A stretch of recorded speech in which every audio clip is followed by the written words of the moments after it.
صوبتپور کے نوائی گاؤں عاشق آباد میں مشہور صوفی شاعر اور بزرگ حضرت مولوی قادر بخش رحمۃ اللہ علیہ کا 100 سالانہ عرس میلہ کا باقاعدہ آغاز کر دیا گیا۔ اس موقع پر درگاہ کے سجادہ نشین فقیر محمد صدیق گولہ، گادی نشین فقیر محمد اقبال گولہ نے حضرت مولوی قادر بخش کے مزار مبارک پر چادر چڑھا کر 3 روزہ عرس میلہ کا افتتاح کیا گیا۔ پہلے روز بلوچستان اور سندھ کے مختلف علاقوں کو کونے کونے سے ہزاروں زائرین میلہ میں شرکت کے لیے شریک ہوئے۔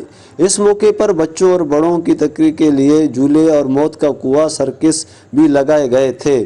میلہ میں مٹھائیوں، کھلونے، خشک میوے جات اور دیگر اشیاء کے اسٹال سجائے گئے تھے۔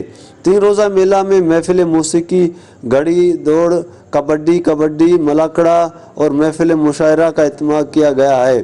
اس موقع پر ڈپٹی کمشنر ریٹائر فیاض علی ہزارہ میلے کی سیکورٹی کا تفصیل جائزہ لیا اور میلہ کمیٹی اور پولیس افسران کو سختی سے ہدایت جاری کی۔